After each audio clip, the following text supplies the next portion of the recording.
Welcome to Vol Stars, where we talk everything markets and those who make them. Today's episode is brought to you by NVIDIA. The more you buy, the more you save. Also by Open Door. You know those signs on the side of the road written in Sharpie that say, "We'll pay cash for homes"? Well, what if we made it an app?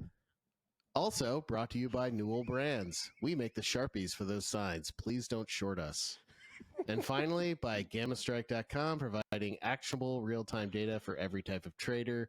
You've tried the rest, now try the best. Gammastrike.com. I'm JFresh, and I'm joined by our co-hosts Gherk and Dork, and I think we should just get right into it. Let's start with what? What do you think? Macro. I mean, obviously, we have to start with the government shutdown. Thoughts? Well, I guess I could start here. Yeah. Well, it happened, and it never does. But it did this time. I did read today. It has happened 22 times in the past. 4 of them under President Trump. It's an interesting. It's true. It's almost like people don't want him to have the money to do things. I will say that the initial economic impact of a government shutdown is negligible. Obviously, the first few weeks, almost no effect. Most of the essential services and government divisions are covered.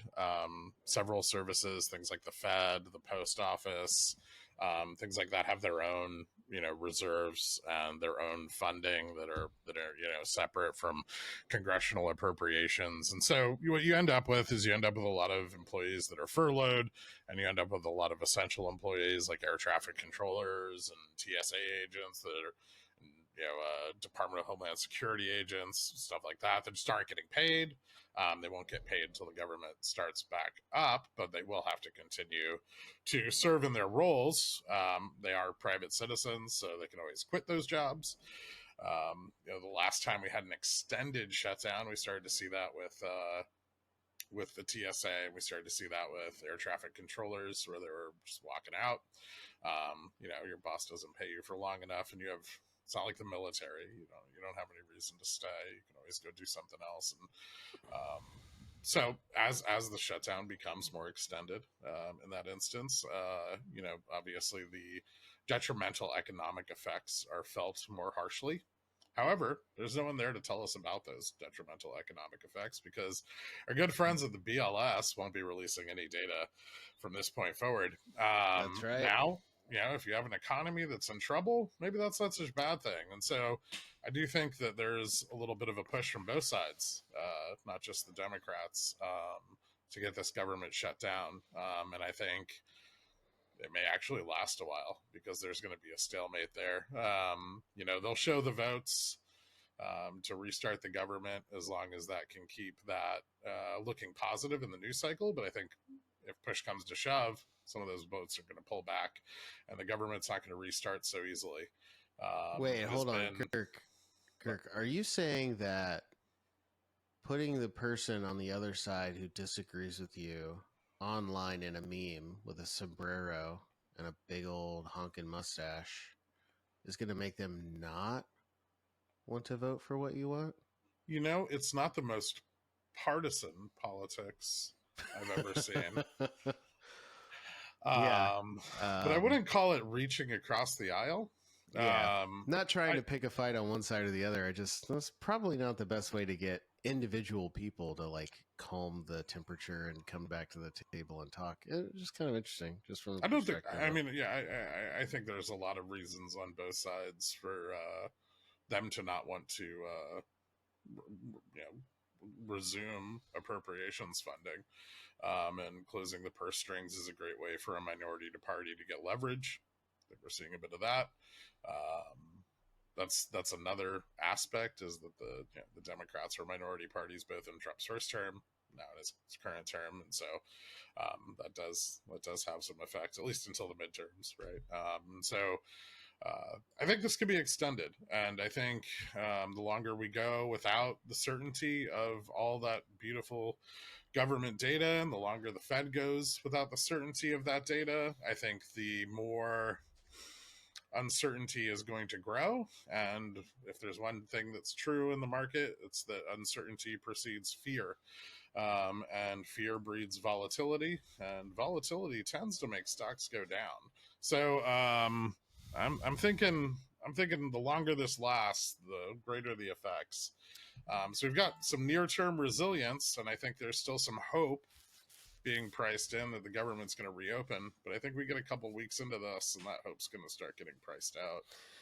Yeah, I think you touched on something that's really important, and I could probably provide a little bit more information on that, just because the last really long shutdown was back in 2013. I think was because I know there's been more in between, but I was in the government during 2013 and part of the shutdown at that point, and I think it was down for it felt like it was down for almost a month, but I think it was like 3 weeks or something like that.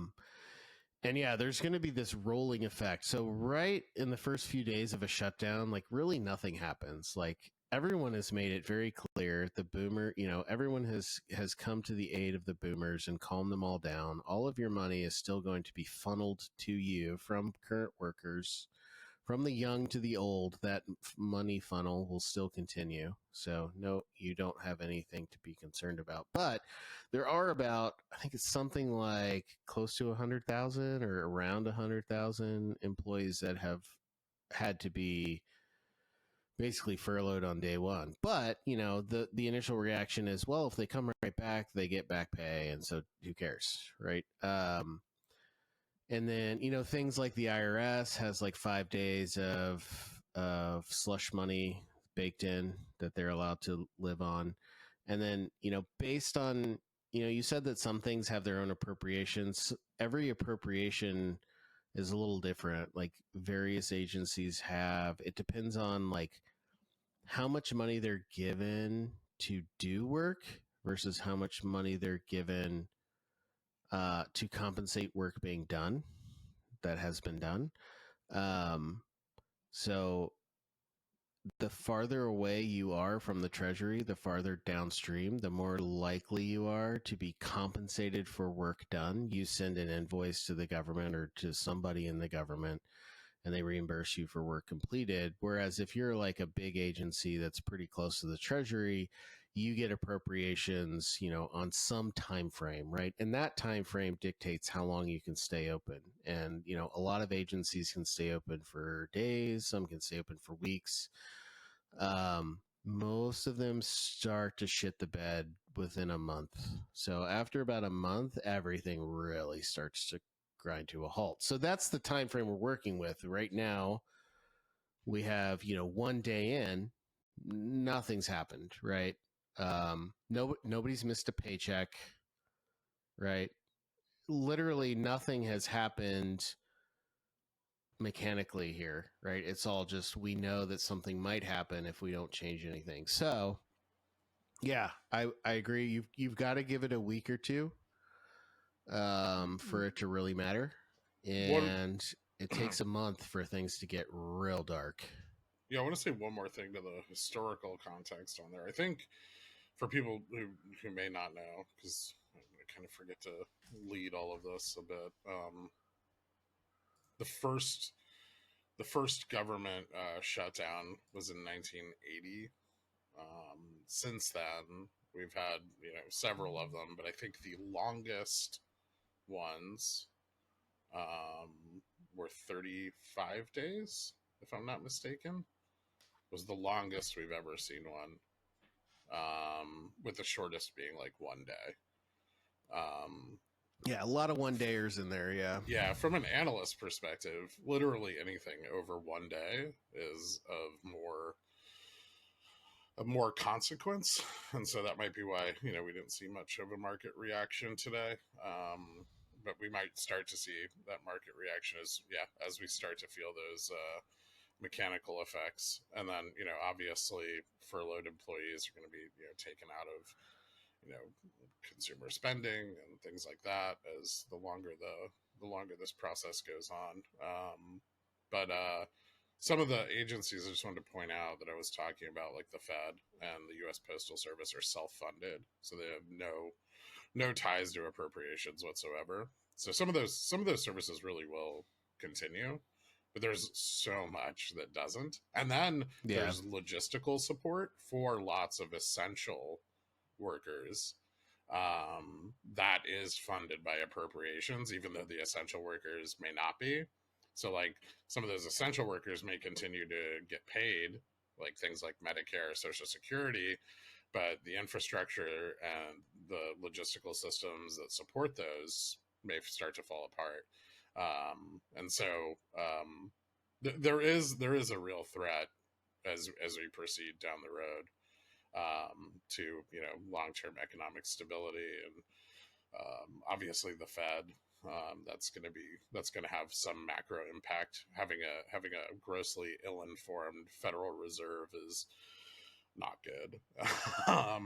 And that's going to be a Federal Reserve that, and if I remember back in 2018, they were a little less vocal than they are nowadays, but they were starting to run into some problems with having to being entirely reliant on private sector data.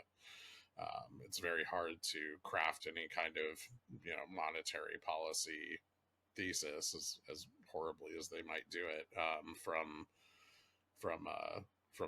now they have to craft it from a minority of their data sets. Yeah, and I definitely want to dig a little deeper into that in a moment. But first, I want to switch a little bit. But Dork, do you have any?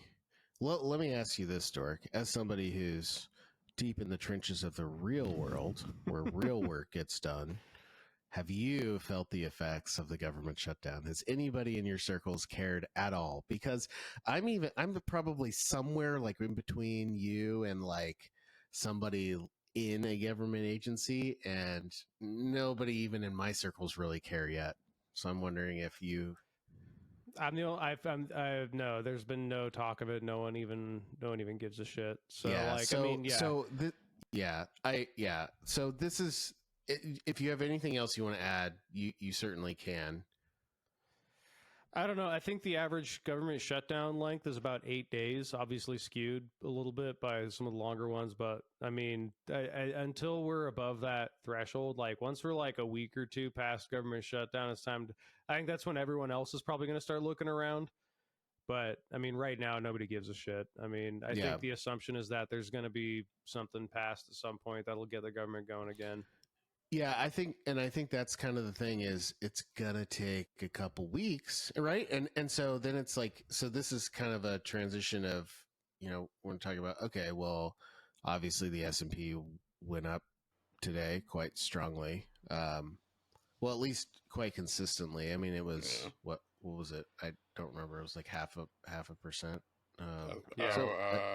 SPX 35 basis points. 35. Okay. Yeah. So it was a pretty strong day. It wasn't like a crazy strong day, but it was a quite consistent day after some volatility in the early morning. And so the question becomes, why does stock market go up when government shut down? Shouldn't everybody be scared? Nah, not yet. Nah. Yeah. Yeah. Not yet. Any color on that, or do we just want to just leave it? I think we there? actually It's just been saw. one day. I think we just saw leverage just kind of increase across the board. But yeah, one day, we got some promising labor data for the bull thesis out of ADP this morning. I mean, so obviously that increased the potential for Fed cuts. I mean, like I was gonna say, I was like, wait, what's the? Because the ADP data was quite bad. What was it? It was minus 32K. Yeah, which was, I mean, actually not that bad. It was just that the expected was far higher. So well, minus is always bad. And I mean, if you look the last 4 months, 3 of them were negative. That's not super common. Bullish on rate cuts. It's short term here, and all I want to say is this. That happened was during 2020. Obviously, 2020 the massive dips were much larger, but I mean, this is an uncommon event that's occurring. Obviously, things are slowing down. I think that's undeniable. Yeah, I mean, to me, like, I think that the reason why the market marched up rather than reacted negatively to the events is because, like Gherk was saying, the increased chance of rate cuts, that helps in terms of short-term funding. And so you kind of think to yourself going forward, like, access to capital is going to be a little bit easier. But also, if the market reacted with doom and gloom to everything that happened immediately as it happened, depending on how doomy and gloomy it may be, right, then our market would just constantly be crashing. Government shutdown, sure, is somewhat concerning, but right now, one day in, like, we're still well within any sort of margins. There's an engineering, or a physics concept for this. Inertia. Yeah. Right? It takes a little bit of time just to change the motion of the ocean, right? I mean, to move a freight liner around, it takes a while. You can't just flip it. It takes a lot of energy and work to flip it. So yeah, this isn't a missile landing in Poland. This is a government shutdown, which there's been 20 of. There haven't been many missiles landing in Poland, right? They're just flying the jets right into Poland now. right. Well, yeah. So first of all, nobody's really wanting to change directions yet because it's been one day. Chill out. Yeah. Give it some time. But I think the longer term picture, which is sort of completely decoupled from the government shutdown, which is this larger slowdown. Even in a larger slowdown, I mean, you think about it takes many months for the slowdown to manifest and become apparent, right? Which once you see it in the data, it means it's already been happening a lot longer than the data suggested. And so then you have to factor in there's going to be some time that it's going to take once it becomes apparent. And then once the emperor no longer has any clothes, which I think the emperor still has some clothes. At this point, we haven't reached that yet. Then it still takes some time to move the inertia around, which is why, like you think back into 2020 and everyone was like waiting for it to crash and it kept going up and it kept going up. And when does it crash? And it's, even after it became apparent that there were problems, it still takes time to turn the ship around. I'm not suggesting that it's going to crash, but I think I noticed somebody gently pushing the wheel in the direction that you're speaking of, but we can cover that later. There's definitely. I actually am not picking up what you're putting down, so I'm kind of excited. But we'll see we'll see where it goes.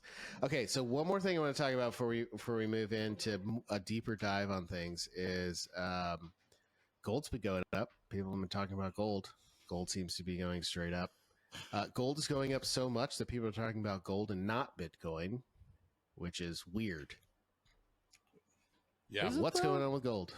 Oh, I'm not a big gold bug. I think gold is stupid. I think Bitcoin's stupid. Full disclosure. Well, me and Dork love gold. Yeah, that's fine. I actually own gold. I think it's stupid, gold but I is own central some gold. banks. Sure, don't yes. they? They do love it. Please don't turn off the pot. I mean, only 10 people listen to this anyway, but please don't turn it off if you disagree with me. We can find some common ground. We can get through this. But my starting position is I don't like either gold or Bitcoin. But what's going on with gold? Well, I've been long gold for I think a little well over a year now. Okay, fancy pants trader. I've also been long gold, not in size at all, but to own. Dork's been mentally long gold for the same duration of time with no actual exposure. I've been mentally long I gold own since 2021, I own a smattering of gold. Well, what a bright individual you are for having that smattering of gold, because there's a lot of reasons gold is up. Like Dork said, we have a lot of international central bank exposure to the dollar. And anytime there's fears of dollar decline because of its position among world currencies, the central banks need to accumulate gold in order to hedge the dollar, because there's simply not a lot of other hedges. You could get some BTC exposure. There's diversification, but just a direct hedge against the dollar, you don't really get better than gold. And currently, softer What about economic okay? data. What? I'm going to throw a wrench in here, Sure. and you might say this is too philosophical, but what about megacorps? What about them? Will a central bank Purchasing buy gold them? for That's a stupid question. Will a no. central bank buy a megacorp stock because they are, or basically what I'm trying to say is a monopoly because they have infinite pricing power? So you're talking, okay, so yes, large corporations who receive the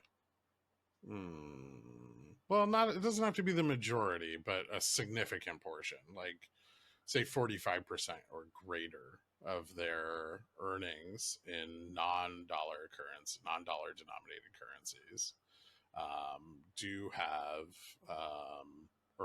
do benefit very strongly from a weaker dollar, because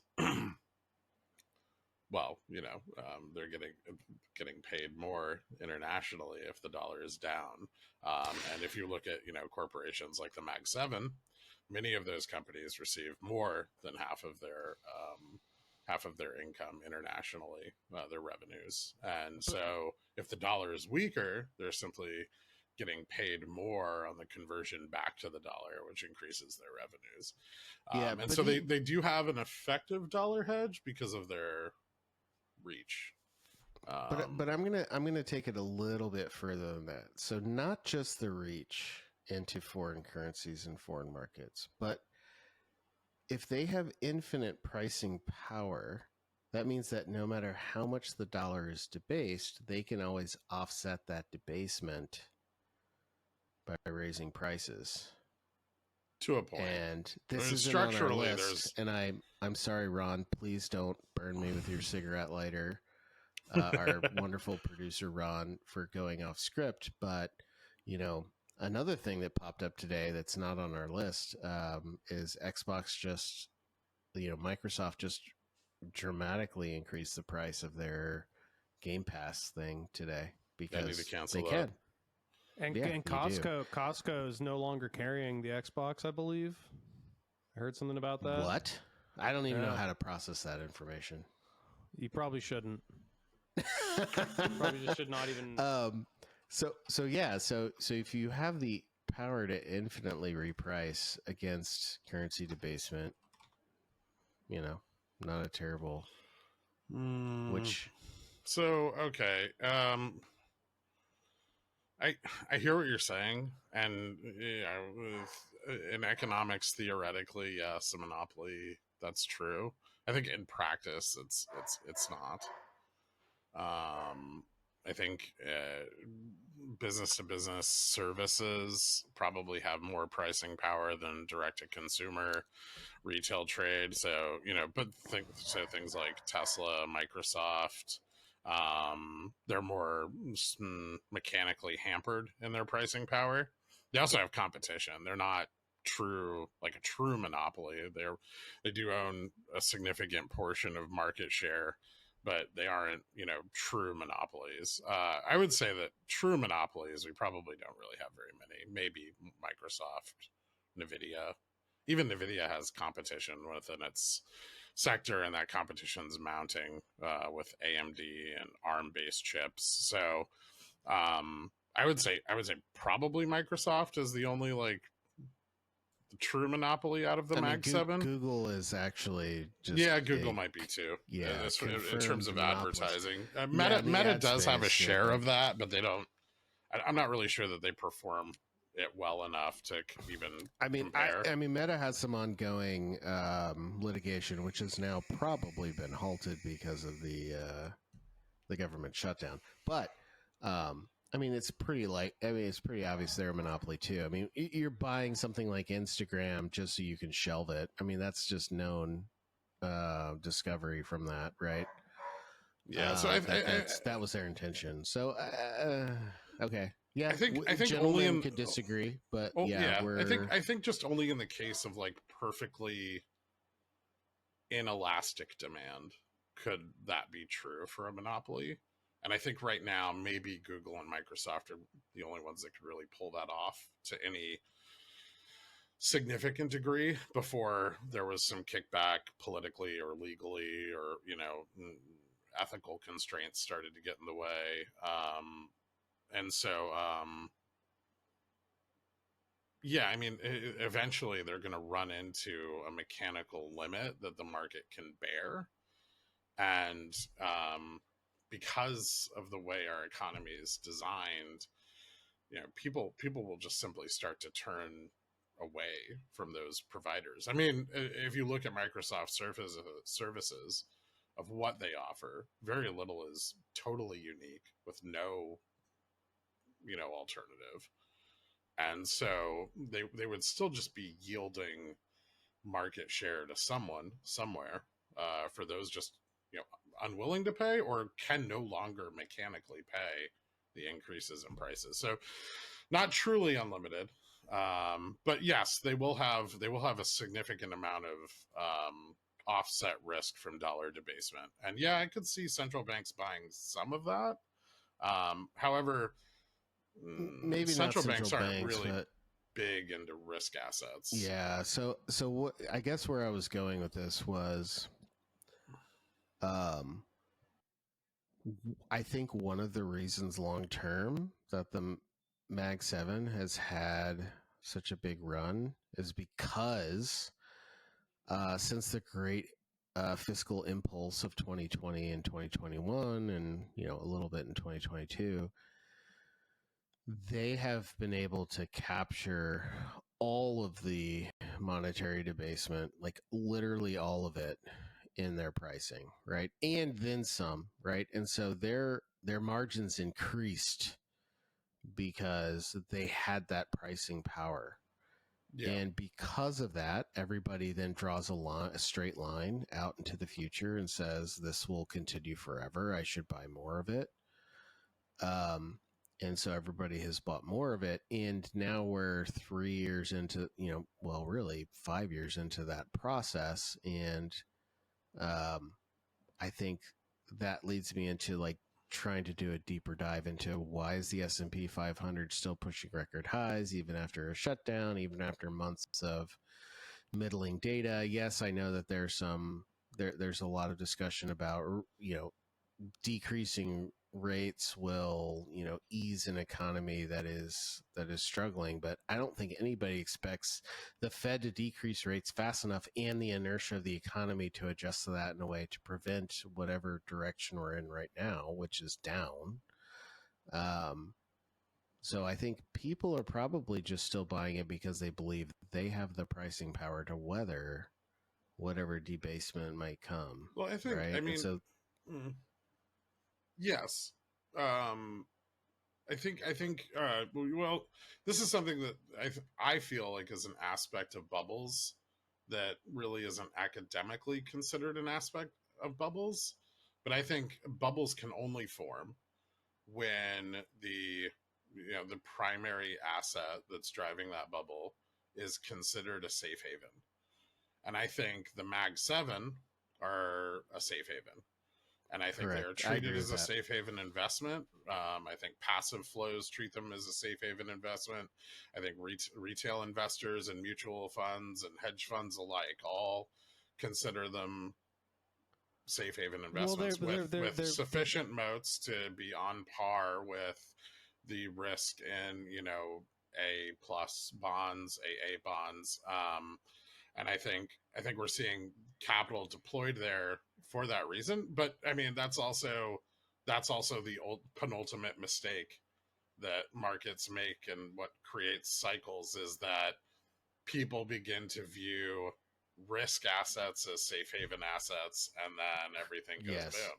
So I'm glad you mentioned bonds, because I am going to transition to that, and I know Dork loves bonds. But before I do that, Dork, what were you trying to say? I was just going to say there's also the mechanical effect you can't sort of discount too much, where you have index funds and, mutual funds and all those things. When you buy a share of SPY, I mean, think about how much of that money is going just towards the top 10 stocks in the S&P 500. At this point, it's really top heavy. And so, but the thing is for people who are passively investing in the S&P 500 directly, like through SPY or other instruments like that, VU. They're not as diversified as they think. Yeah, they're not as diversified as they were. So you will get that sort of like that rising tide, except for these 10 ships, right? So even though they may be diversified through their investments, they're not, a lot of that money is just indirectly going towards those 10 companies, at least initially. Yeah. So okay. So we should probably on that return to gold. Well, what I was going to return to, and maybe this will merge or not, was basically everything's going up as people are trying to hedge away the fear of inflation and the debasement of the dollar. I think that's kind of what's going on. First of all, do any of you disagree with that? And No. Second of all, where does it go from here? I mean, I think, well, the government shutdown's obviously going to continue to drive, probably steepening. Right. We're coming off of a hot GDP print. Atlanta's projecting pretty hot GDP for Q3. They were at 3.9. They adjusted that to 3.8 today. So we're looking at like structurally like a reacceleration, which should be, hotter for inflation. And I feel like that's going to lead to some bear steepening. Like, I think we're going to see the top end of the curve move up. But I also think we're going to see the dollar move up, because I think we're going to start to see inaction out of the Fed. I think I said this last time, but I think that the rate cuts priced into the end of this year, wrong. And I think a government shutdown makes them even more wrong. And so I think there's a lot of money in the short paper that stands to be lost very rapidly. And I think a lot of the reacceleration that we've seen in equities since Powell spoke is based on the sentiment that the Fed's going to continue to cut rates into the end of this year and into the middle of next. And frankly, I see a data-dependent Fed that is now robbed of data. And I think more than comfortable with leaving monetary policy stagnant, as many of the governors have already come out and said that they're worried that we've eased a little too much with this last cut. And they were pretty vocal about that across the board, with the exception of a few very dovish Fed members. And even some of them were thought we were neutral, and so I think you have that. I think you have a lot of, I'll just interject here really quickly. I mean, even Powell came out and said, I think the stock market is a little frothy, basically. He didn't say the word frothy. I am implying the word frothy, but the market clearly implied frothy from his statements on that. So, but remember when Powell called the markets frothy in 2021? That was about 2 months before they really shit the bed in 2022. Yeah, well, maybe you say shit the bed. I say returned to historically average valuations. Okay, well, I mean, sure, but the Fed itself is currently in danger, and so there's risk there in the Fed's independence. The Supreme Court ruled today that the DOJ couldn't simply dismiss Fed Governor Cook, so that was a win for the independence of the Fed. However, I think the independence of the Fed is going to continue to be threatened as long as they remain an obstacle to the administration's economic plans. And so currently they are, I think, robbed of data. They will be more of a hindrance, and I expect political attacks on the Fed to probably continue, if not heat up. I think if we get through an October meeting with no rate cut, if the Fed's like, we're not getting data, we don't want to cut rates, we don't know, we'll wait. I expect that we'll see that mount. And there's now, with no data, literally no reason for the Fed to cut rates anymore. They can't. We don't know what NFP looks like. So I want to pivot to Dork before we talk about data, upcoming data, because we're going to talk about upcoming data in just a second. But Dork, what's up? Why aren't rates going up? Why does the bond Well- market seem sleepy right now? Like the long end. Do we? I mean, Well, they're up a bit. or even just like the spread. What's your spread on AAA, Triple B? Like, It's what all are you still seeing? super low. Yeah, So, it's just sleepy. well, I feel like there's still this whole idea of the whole geopolitical situation, right? We've got the conflict with Russia and Ukraine, and then the EU probably is going to have some incentive to stock up on military crap and all these things that, like, I think do instill a degree of confidence in the dollar. And so that's why we haven't really seen rates rise necessarily. But when we look at spreads, they're still super low, sort of increasing a little bit, but like it essentially flat since the last time we talked. So like that's Yeah. whatever. But in terms of treasury spreads with the Fed funds rate, what we've seen is actually the belly of the curve and the short end of the curve sort of dip in their relative spread to like a more negative area versus the long end of the spread, which is continuing to remain high. So while yields themselves have remained largely correlated to the Fed funds rate, there is a little bit of divergence happening on the long end. It's just you have to look at the spreads to sort of see that effect. In terms of ease of capital, it doesn't really mean much.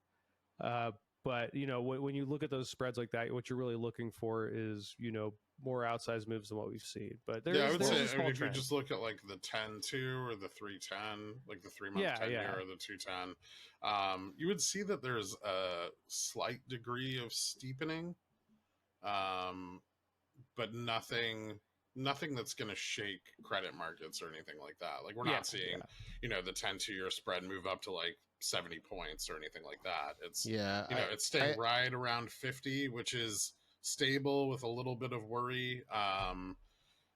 But I mean, it doesn't take much for that to kind of kick off and start steepening more aggressively. Obviously, I think the lack of government data is a very good way for us Stop to leading say. in. I'm gonna get us there. I promise. All right. I promise I'm gonna get us there. God damn it. The one thing I will say is I do think, I have harebrained theories that we don't have time to go into, but I do think that the Fed lowering the short end will mechanically, based on where we are now, will mechanically put upward pressure on the long end. But you also have people speculating on the long end because of the slowing down of the economy. And I think probably where we are right now is sort of the summation of those two effects. And we just kind of get a lot of nothing there. Yep. But anyway, okay, so let's move on to data in the week ahead, or data in the days ahead, really. I mean, we could, let's How much of that are we not getting now? Well, sure, but before we get into that, do we want to talk about earnings? I don't see anything. I mean, Nike. Somebody look at Nike. Nobody cares anymore. Nike beat a little bit. Yeah, it was okay. There was not much for earnings this week. Everybody in San Francisco at all the AI labs, they all wear New Balance, like Steve Jobs. Well, did. I actually don't know what he wore. There is one important thing to say about earnings: corporate share buybacks, which represent a significant amount of equity flows, usually to the tune of a few billion a week. Will begin to cease. I think as of like today, something like 70% of the S&P is now in their blackout period, and that number will just continue to increase until we get the next earnings week with bank earnings in a couple weeks from now. And so that is a structural flow that will not be present over the next couple of weeks. Generally speaking, I'm not saying this is highly correlated or anything. It is. Corrections in the S&P 500 happen during periods of corporate share buyback blackouts, at least over the last 10 years, as share buybacks. Yeah, you know how I feel about just trying to correlate to predict the future. But I will say, I mean, we talked about this, I think, last week a little bit too, how a lot of the mega caps who are investing a lot into data centers, which is now a significant portion of our GDP numbers, they're running out of free cash, right? So they got to start issuing debt. And so the buyback, when do the buybacks stop there? Do we have any estimate? Because it seems like I they're mean, doing most that'll of be that. the first thing to stop. Will be they'll just. I mean, they'll table them. The money will stay reserved for those buybacks. They're not going to cancel their buybacks. They'll just buy back less too. Yeah, like... but structurally, or they'll flows, announce a buyback and then just not do it. Yeah, which is common, and that was Yeah. actually really common at the start of this year. We were starting to see a lot of weakness in buybacks. Yeah. But yeah, I will say that buybacks are likely to get tabled, and we're likely to start seeing debt issuance on that front. JPM actually released, JPM released a report that was pretty detailed on their expected allocations for debt issuance for like the next year of data center build out by all of these mega caps, and it was around like 700 to 800 billion in funding. Ironically, right around last week, so I think that was about 2 weeks ago, last week, UBS released a report, I believe, that they thought that it was UBS and Wells Fargo, I think, both released reports where they mentioned that they think there's going to be about an $800 billion shortfall in the amount of money needed. Getting that money from the debt market is likely to put quite a lot of pressure on that top end that you're so worried about. Yeah. Especially when interest is going to be split between the Treasury's issuance and, say, NVIDIA or Apple or Broadcom or Qualcomm or any of them. They're going to be issuing probably a lot of short-term debt because they don't want to push their yields up on the top end either. And so now the Treasury markets are going to become a lot more competitive, which puts a lot more pressure on prime dealers. Prime dealers get pressured, and they're going to want more money for duration. Sounds like Yep, the they yen have to buy USD carry is gonna shift a lot. Oh yeah, actually, this last week, Japan mentioned that it is about time for hikes. International tariffs are putting a lot of upward pressure on their inflation, and it's getting out of hand. So they think it might be time to move their rate a little closer to neutral. And neutral for them I think what is it? they Have right now, so they've already intervened in their bond they've market. done about like everything they can do to 52 prevent. times. Yeah, they've I done think this about year they've intervened 52 times. It's over 50. and now 50 days of structurally intervention, so. for them, a Fed cut is pretty similar to them hiking, just due to the amount of leverage of U.S. interests into the Japanese carry trade, and that leverage is still very high. And so JPM would disagree with you. I know, yeah. Yeah, we're out of the carry trade. But they're also, I mean, they're looking at. Remember, we had that discussion about subtracting or adding to determine the amount of leverage in the carry. Yeah. I think when you added them, you get a global view of the leverage in the carry but we trade can't versus explain what we're view. talking about. So everybody who's listening is just like, "What the fuck are you talking about?" Okay, good point. I said, "Fuck," so we can't let children watch this now. Well, ultimately, like, the carry trade, I feel like the thing is that the U.S. probably, if they aren't already, is going to be leveraging that even more to try to perform some sort of ad hoc YCC. So that may also be partly what's responsible for. Well, we've been doing YCC for some time now. Well, you know what I mean. Yeah. But I think that you sound like a muted conspiracy response, theorist if you say that. But yes, we have. But the muted response from the Treasury market is also in part due to, this carry trade being able to act as a sort of dampening force and, Treasury market reactions in the short term. Well, Yellen's program of yield curve control, which is what it should be called because it's what it is, that Basant has carried on Yeah. in her absence. And Was if anybody great. hold on, if anybody disagrees, would you like me to pull up the? I'm going to do this. Keep going. I'm going to pull something up. Yeah, issuing all of that debt at the short end has been awesome. It's kept our economy chugging along well past the point it should have. It's kept our rates at the top end much, much lower than where they really should be right now. Real rates should be, 6% probably. And this has kept our banks and the rest of the globally systemically significant banks safe for the time being, especially since the failure of SVB. We have really seen the U.S. government lean into that short-term issuance, and it's been a stabilizing force. However, that debt market has been uncontested. Yields were high enough that money market funds were just continuously buying short-term U.S. debt. All of the money that could go into the short term that the short term could ever want was there. But now we're going to start to deal with some competition in that market. Not only is short-term debt from other sovereign nations starting to look more attractive, especially in the G7. We will also start to have AA plus rated corporations issuing tons of their own short-term debt to pad their insufficient cash flows relative to their capex. And so now you're at that money market fund and you're like, well, I could buy Apple 6-month debt and get 5%, or I can buy US Treasury 6-month debt and get 3.6%. Probably going to pick the Apple, right? It's better for your fees, and it's in your client's interest. Okay. So you're calling this the Yellen YCC, but I'm going to call this the Yellen and JPOW.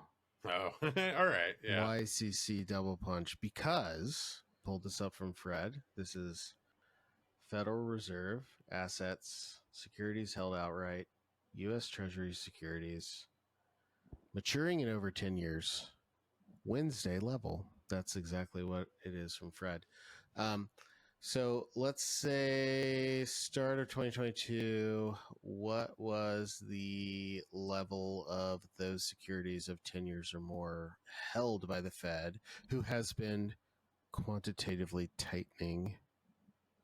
That's a trademark, quantitative tightening. They held $1.36 trillion in those. And what do you think they hold today? 1.59. So they own 250-ish billion dollars more in long end than they did before, than they did when they started tightening, quote unquote. Yeah. That, would you call that yield curve? That's exactly control? What it is. Yeah, I think so. Well, I mean, a combination of the Fed's quote unquote tightening, right, and the front end. Is this like a hawkish ease? They tighten by buying? It's like a dovish tightening, and so. I mean, that's been fun and great, and we've had Powell set the base for that by establishing a very high overnight repo rate, and that allowed plenty of funds to flow into overnight repo, and it allowed ample liquidity for the short end, and everything was perfect. But now repo's empty. There's competition in the short end for debt. I think the fun is over, because now we start munching away at those bank reserves. And, they always sit there and they go, well, bank reserves are ample. But how ample are they? Right? Like, if we really talk about the amplitude of bank reserves. Hold on. It's really not. For our listeners who are probably all men, and I already said the word fuck like 3 times, so this is explicit content. Ample, what's the bra cup size for ample for JPOW? Well, I don't think JPOW's do it. You can't do it in bra cup size. You have to do it in bond rating. See, like the problem is here's the problem. Oh, we're not doing it in bra cup size. Well, it's like a bra cup size I equivalent. can do it but in bra it's cup size, bond, not a problem. Watch me go. bond rating. But like if bond rating was a bra cup size, that doesn't even make sense. Why would you? Yeah, those are. I'm just trying to make it difficult for you. Nobody wants to talk about that's an individualized derated question bonds. too. I mean, like, you know. What's I the mean, I just said ratio? F. Here's- I mean, okay. they'll buy whatever. But In bra cup size, here's the issue. So let's just do it in bra cup size. What the Federal Reserve considers ample reserves is like a 34D, and what what is not ample reserves is like a 36C. You're a pig. Yeah. I can't believe you. Now hold on. Nobody can. I mean, the difference between these two things is I mean, you couldn't weigh them and tell the difference. You literally can you weigh couldn't them. visually look at them and tell the difference. And it's about Literally can look at them. $0.3 trillion. So a $0.3 trillion decline from where we are now, and holy shit, reserves are no longer ample. Now, how much debt is it issuance? that small? It's really that small. Wait, It's you about think that we're going to 10%. go from 3 trillion to 2.7 trillion, and all of a sudden the narrative is going to shift 180? 3 weeks ago, we were at 3.3 trillion. Now we're at 3 trillion. Now we're just at the baseline for ample reserves. This is this break-even point. So every decay in reserves from this point forward brings us under ample reserves. Then we start to fall to 2.9, 2.8, 2.7. Okay. And the Fed has how much, or the Treasury has how much issuance in the next half? You know this one. Shit. I don't. But if 1.6 it's a trillion. half, it's probably about $1 trillion plus. Yeah. Yeah. Okay. And in the rest of this year, another $800 billion. And that brings us to 2.2, which is drastically under where the Fed considers ample reserves to exist, and about halfway between our current level and where levels were during the repo market turmoil back in 2019. Okay, but here's my next So question. the fiscal impulse through the repo market has now failed. Has anybody taken the difference between how many billions, hundreds of billions of dollars in letters of intent that Sam Altman has signed with various companies versus the rate at which the government is going to be decreasing reserves? Because I feel like the market is mostly leaning on letters of intent, which are not real things. Those are just letters. I've written letters of intent before. It takes about 10 minutes to write one, and they're not binding in any way. And every letter of intent I've ever written never went anywhere. Do you think it's a bad idea to run our fiscal system off of IOUs? It's not even an IOU. It's a letter of intent, bro. It's a multiple. I intend to IOU. All right, it takes your PE Right, and exactly. makes it larger.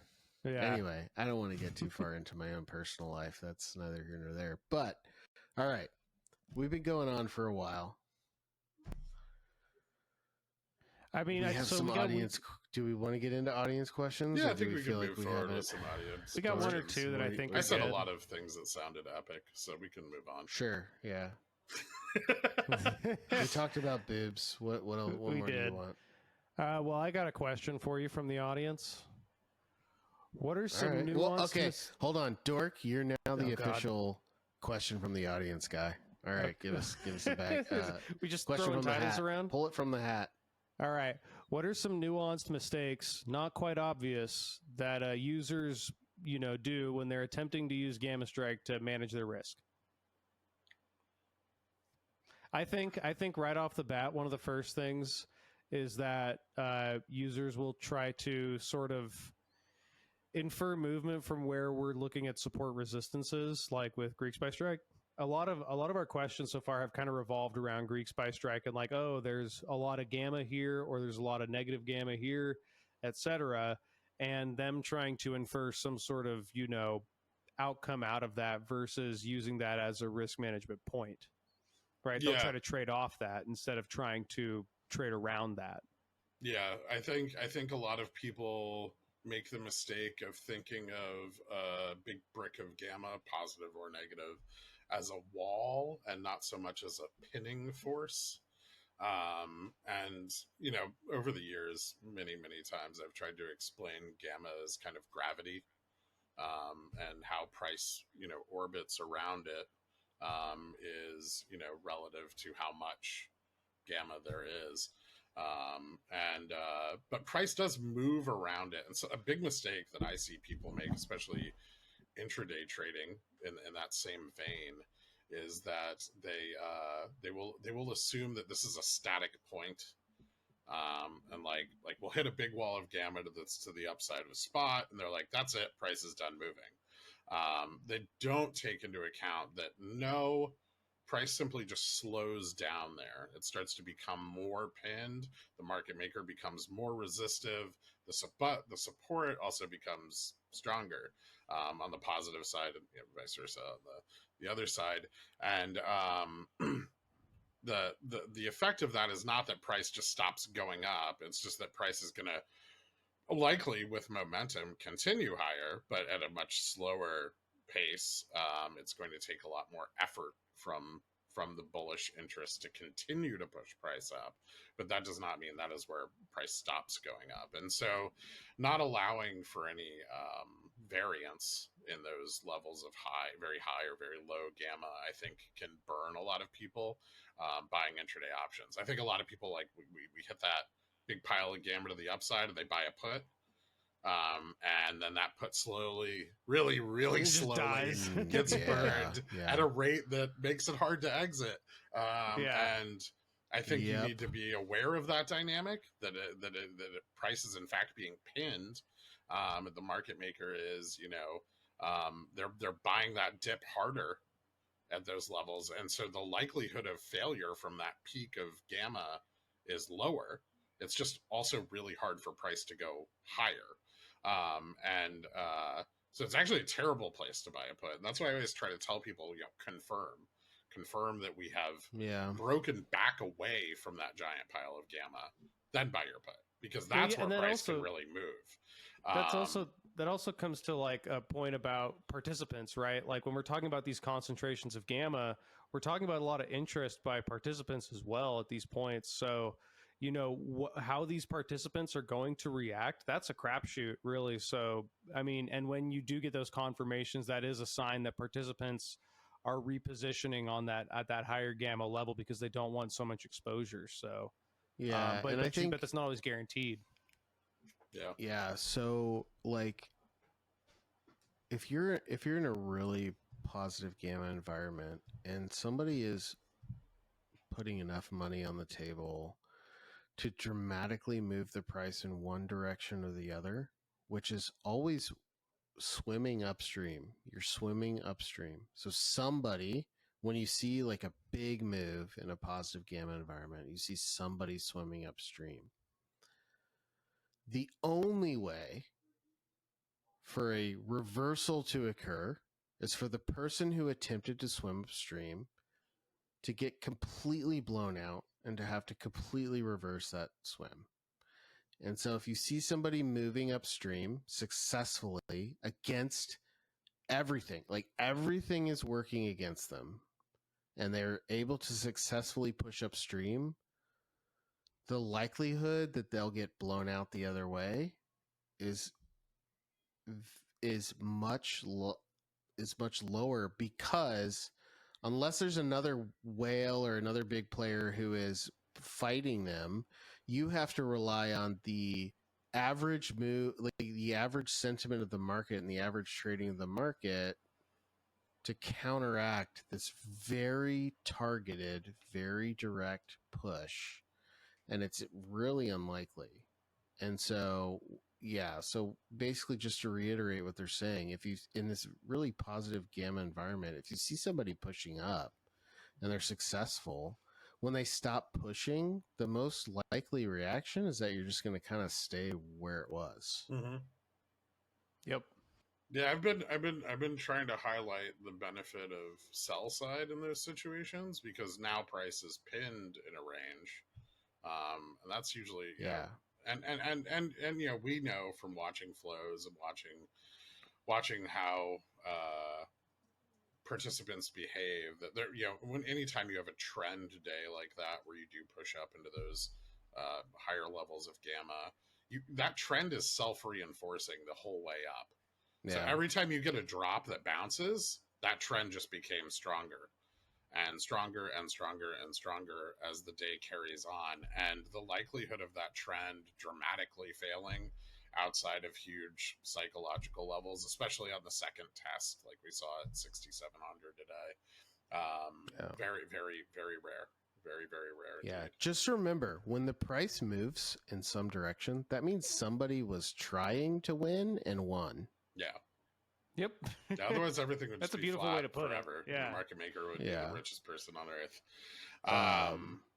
Also, so I'm always looking at, like, whenever we have like those big, like, so it wasn't so much today. Today was just kind of like one failure in the morning and then straight up. But like yesterday was really fun because like people were just trying and losing all day, and that looks like a lot of fun. I didn't get to really play that at all, but I did take a peek at it when I had free time, and that looked like a ton of fun. Yeah, end of quarter is always really interesting because you get that window dressing that goes on, and it's a lot of big rebalancing act, and it always I don't know how, it's like almost the same thing, you know, every month you get some sell off and then it pumps into the end of the day. It's really replicable, but well, today's beginning. It's always weird enough that it throws everyone for a loop. They're like, "Oh my god, I can't believe the crazy end of day," and I'm like, "Well, it's end of month. This kind of happens at the end of every month for the last several years." Today's October 1st. This is when everybody's passive monthly investment hits right with their paycheck. Yep. Yeah. And I was going to say there's one other thing that's like a big thing that people tend to do is like over reliance on neutral points as support resistance levels without actually understanding what those neutral points mean for market structure. One that we've seen come up recently a ton is Vega neutral. And we kind of know that Vega neutral is a representation of the market maker's P&L in terms of their, are they losing money? Are they making money? And it tells us a lot about how the market maker is going to hedge during a time where they're losing money, and how they'll hedge in a time where they're making money or where their book is making money. And I think people treat Vega neutral because it does have a resistive effect. I think people treat it as like a hard resistance or like a rejection point. And I think that's a really bad way to look at Vega neutral. And it's something I think in the really early days of creating all this data and building all this stuff that we kind of reinforced. And that's because the market structure at the time made Vega neutral just a hard resistance. Like we could not get above Vega neutral back then, not at all. But dynamics change and this market's different. And now Vega neutral really is more representative of what it actually is. And there is, instances where leverage comes in above Vega neutral and we're able to push up into ranges where market makers don't make any money. And you can look at Citadel's profits from the last quarter and the number of times we've been over Vega neutral in the last quarter, and you can see where they went. And so, yeah, I think that more people are just playing. Yeah. And so I would say, learn what the neutrals mean, learn how they affect the structure of the market you're trading. Maybe I could try to say this about it is that markets go through strategies, right? Everybody builds a strategy and then they implement it and then they run it for a while and kind of see how it goes, and it works until it doesn't. And so you're going to go through these periods where certain strategies work, and then all of a sudden everybody kind of gets wise to that arbitrage, because it's literally just an arbitrage, right? That somebody's exploiting, where there's basically little thinking. You just have a strategy and it makes money. You didn't do anything. You just made money, right?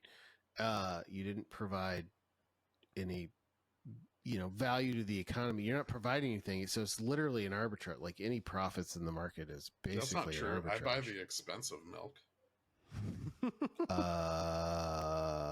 yeah. I mean, I feel like all milk is kind of expensive right now. But anyway,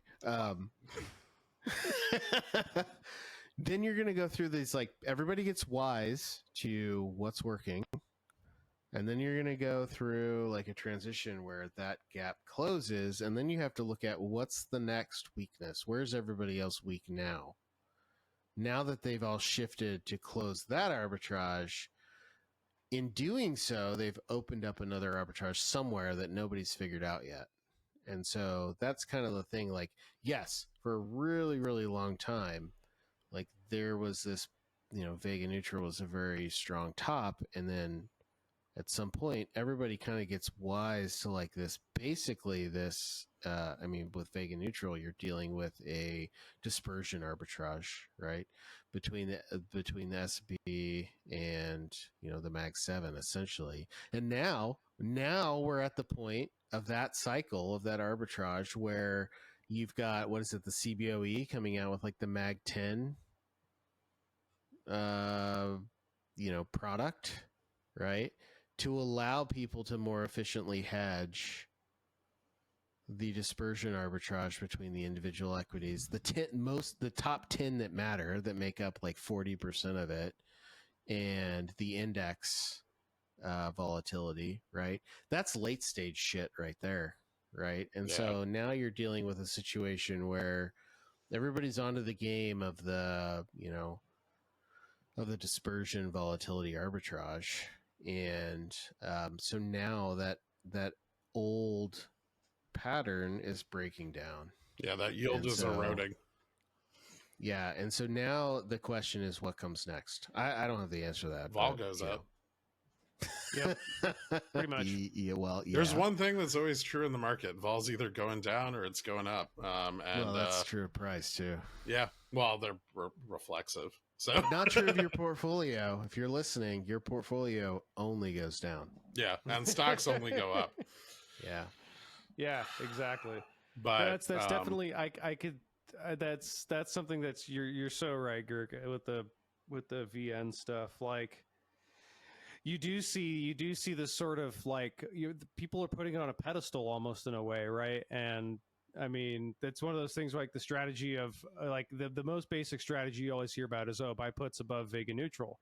It's like, well, sure, but like you don't know how much you're going to bleed, right, in that trade. That's the pain trade if I've ever heard one, right? Yeah, like, well, it is in this market, yeah.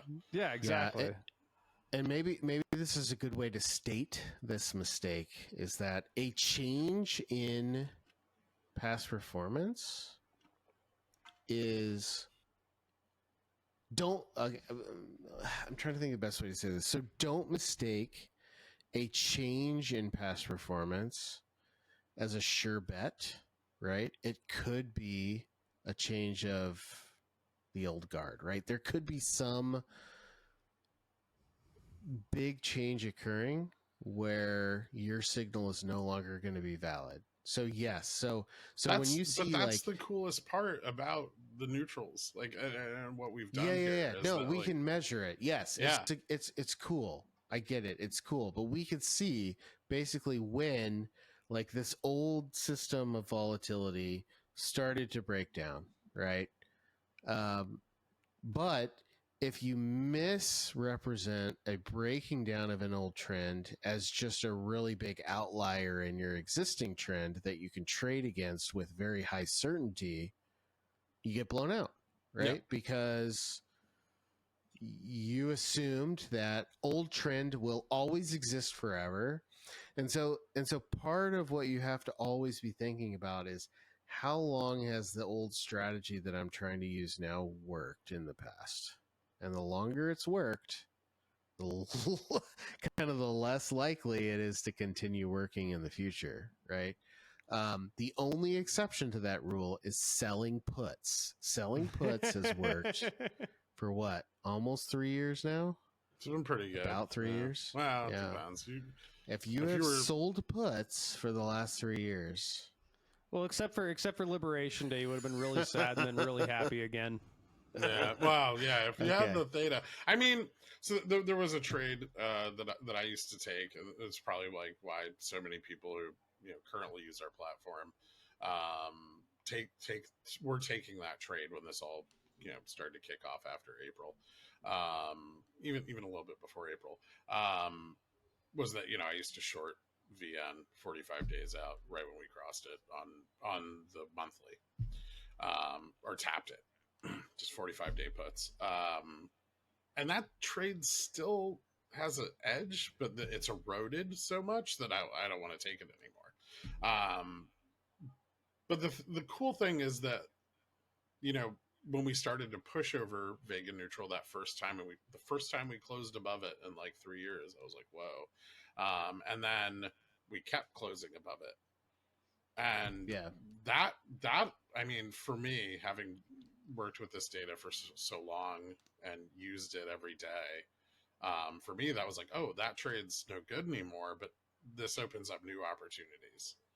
Mm-hmm. Now we have an environment where I can start to sell puts under crossovers of Vega neutral, because when you cross over Vega neutral, now you're going to get a strong trend as the market maker has to continue to upwardly hedge their losses on upward price movement, so they actually become even more supportive of the trending price. And now bulls are incentivized to protect the mean reversion point, and so Vega neutral then becomes like, so you get this price action where you get strong trends up, sharp drops right back down to where the market maker's book is in between concavity and convexity, which is like right at that Vega neutral point, and then you get a strong push from the bulls off of that point to protect the sold puts that they sold under that point, because they don't want the market maker to turn pro-cyclical on them. And so you actually get like a really fun environment where you can make this whole new trade. And our data kind of revealed that before even people started taking that trade. And that's, I mean, if you really understand inherently what the neutrals mean, that's what I was saying. They can really point you towards how to take advantage of those shifts, those macro shifts in market dynamics.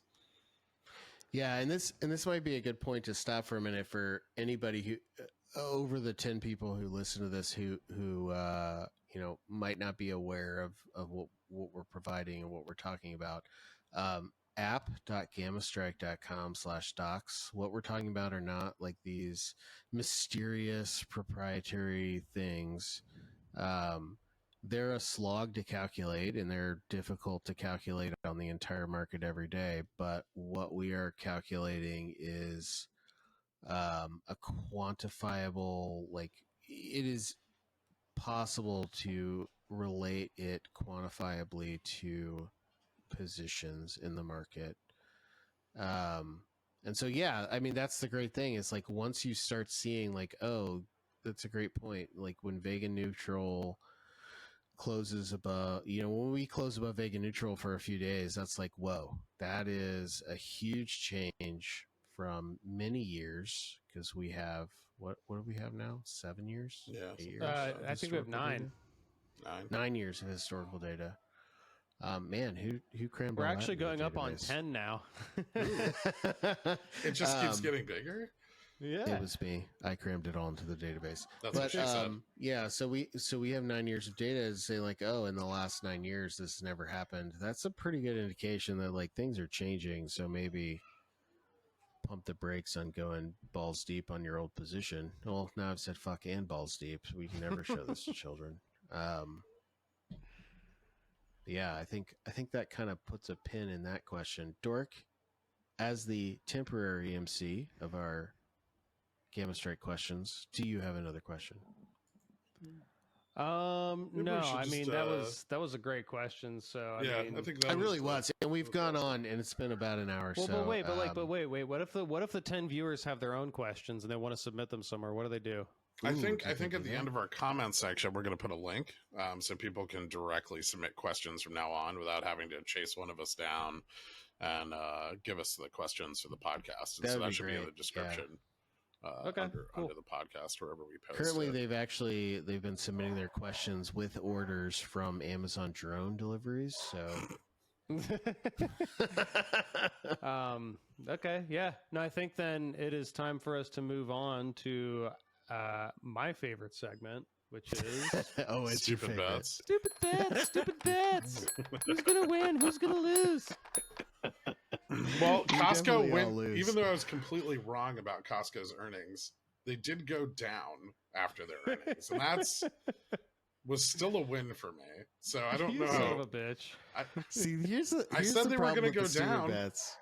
Who's going to be in charge of it? Of keeping track of the stupid bets? Ron, is that? I don't want to put you on the spot, but I'm going to be like, you're kind of like the obvious candidate. Our very asshat fearful producer. They didn't raise the price of the hot dog.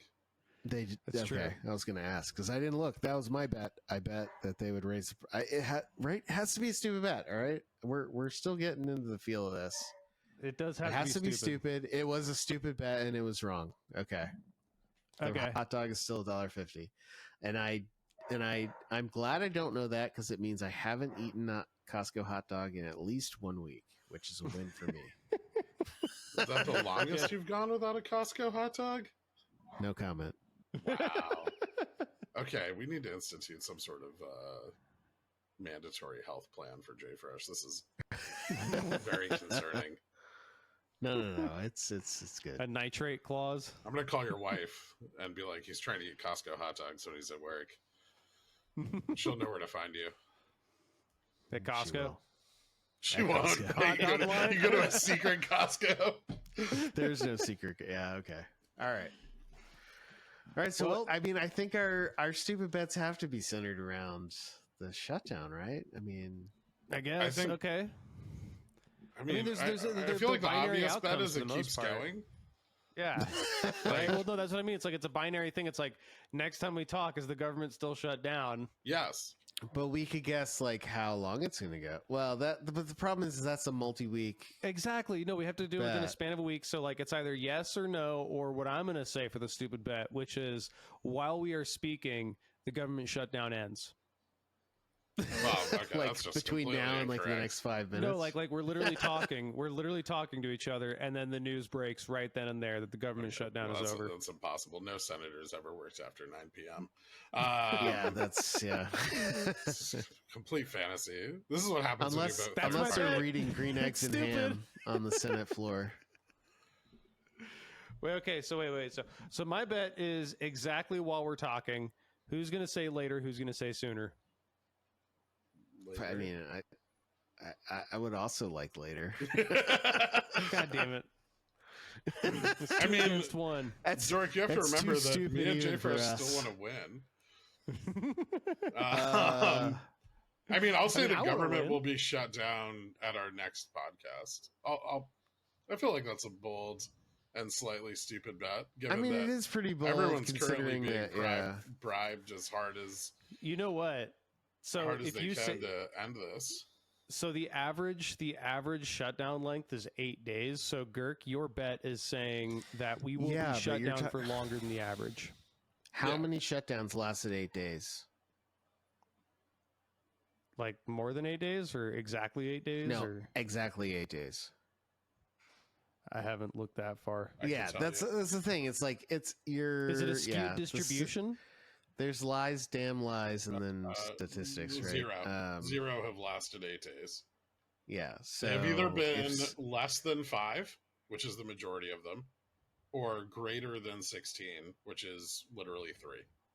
Okay, Okay, so so- why don't we say this? So maybe this stupid bet bleeds into maybe this is a 2-week long one so we're not going to get a resolution next week, but we will in the following week. Will it last less than, equal to, or greater than 8 days? Greater than 8 days. Equal. Ooh. All right. So I have to take less than. Well, that's the Which thing. actually- That's the statistically optimal one to pick, isn't it? Yeah. I don't know what the skew is, but 'Cause you're favored, probabilistically. Yeah, you're statistically favored. I don't love this one though because they put a sombrero and a big fat mustache on Hakeem Jeffries. I just feel like that's got 8 days in it. Exactly. Like if someone eight? did that to me in front of the entire world, I don't think I'd be able to completely cool off after 8 days and pivot. I think it would take me a little longer. Well, that's just one vote. You know, not a Democrat Yeah, or a but- Republican, but if I were a Democrat and I'm not either. the I'm just president of saying. the United States had a whole speech about using Democrat cities as training grounds for our army, maybe I wouldn't want to give him money to do that. Speaking of, I'm not a partisan, by the way, but I would also at this point like to point out that my X handle, Twitter, is Dr._Gingerballs, and I have actually been trying to get JD Vance to call me a dipshit because I saw him call some other random person on X a dipshit, and I want to be able to say to my grandchildren one day that the vice president, not the president, the vice president of the United States called me a dipshit. What an admirable goal. And he won't do it. And I don't know what I have to do. So JD Vance, if you are one of the 10 listeners, please go on X and call me a dipshit. Don't ever do it. I'm not partisan here. I'm just trying to, yeah. So, okay, I'll take the under. I'll take less than 8 days, but... You don't have to. You could just agree with me. No, or right. me. we No? can't Exactly all be 8. right. Like that. Okay, you want to do that? You want to do like a team up? You want to do like a Yeah, me and you 2v1? can just team up against Dork's stupid 8-day bet. Okay, then I'm going to go under then if I will, because I have to pick the better odds if I'm going to Well, get teamed here, up on. Dork. Okay, so I'll say this: if I take greater than 8 days with Gherk, which I think is kind of stupid. I mean, it's risky, but you, Dork, you can have less than or equal to 8 days. Or equal, I'm in. Yeah. Ooh. It's Dork the gets or equal there's that a got me. huge advantage to Dork. Well, it's going to be exactly 8 days, you motherfuckers. well, I mean, you look at again. That's why I asked how many other shutdowns have lasted exactly 8 days. There's probably dynamics that we're not taking into account that makes Well, this but all not those a ones that normal went more, distribution. they crossed that line, right? So they all had a chance to last 8 days, which means by my gambler methodology that I could be exactly No, correct I mean, at 8 days. It's not a normal distribution. There's things that happen at different stages that make this very. Oh, don't get on me with these bimodal blah blah blah. Oh, I don't care. I'm going bimodal on your ass. This is a stupid bet. Yeah, this is retarded. Should we use a God. Fourier transform? Okay, so I No. said fuck, boobs, and retarded. So this is. We can't ever even publish this now. Oh wait, no. Trump said retarded is okay now. He's trying to sandbag the podcast. Someone No. gag him. No, Trump said retarded's okay. So we're. Oh, that's we're true. good. Yeah. It's Yeah. By not being politically correct, you're truly living the warrior ethos. I don't even know anymore. Just I don't even know what that push means. to No one else does either. push Yeah. to production and just I don't even know anymore. All right. As always, remember to check us out at app.gammastrike.com for all of your market data needs. Don't forget to check out the docs. Yeah, app.gammastrike.com/docs.